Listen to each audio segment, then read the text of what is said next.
Seconda corsa, premio Actinidia. È la gentleman di oggi per cavalli di 4 anni, rimane nel box Capriccio FB. Sono in 9, 1 Cluny dei Greppi, Federico Bongiovanni, 3 Cannibal Fee, Thomas Manfredini, 4 Cinic Daghi, Pier Giovanni Michelotto, 5 Can dei Greppi, Nicola Del Rosso, 6 Cesare dei Veltri, Filippo Monti. Seconda fila, 7 Copacabana Marche, Enrico Cuglini, 8 Cometa LL, Michela Rossi, 9 Charmin Colkey, Andrea Venezia, 10 Cia Cia Cia Sì, Carlo Ballotta. Rapporto di scuderia tra i numeri 1 e 5.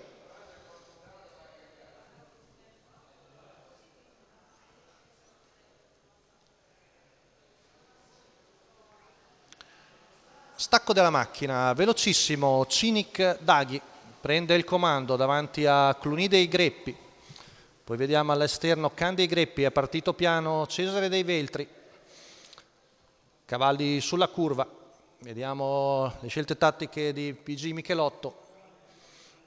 Attacca Nicola Del Rosso e passa con Can dei Greppi ed è la battistrada. Vediamo al largo subito Cannibal FI con Thomas Manfredini, poi Cometa LL che ne prende la schiena. Intanto arriviamo ai 400 metri passati dalla nuova battistrada in 31,5.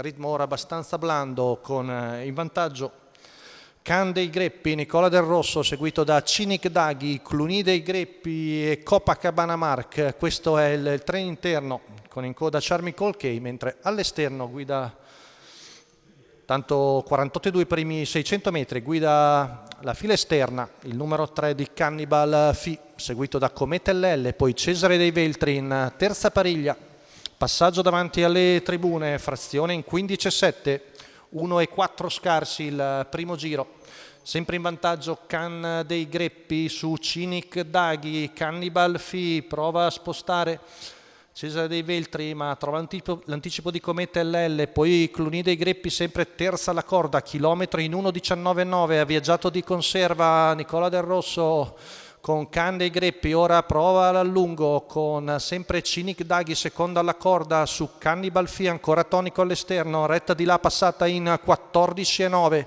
prova Cesare dei Veltri a spostare ma non riesce a perseverare più di tanto, sempre terza alla corda Cluny dei Greppi, siamo a poco più di 200 metri dalla conclusione con Can dei Greppi che prova l'allungo, di dentro Cinic Daghi, di fuori Cannibal Fee, retta d'arrivo, si presenta in vantaggio Can dei Greppi su Cinic Daghi, Cannibal Fee, ma Can dei Greppi ancora buone energie e allunga e viene a vincere Can dei Greppi su Cinic Daghi che difende il secondo da Cesare dei Veltri, al quarto Cometa LL. 29,9 a chiudere, 1,17,6 la media al chilometro, la vittoria per Can dei Greppi, la figlia di Pacià dei Greppi.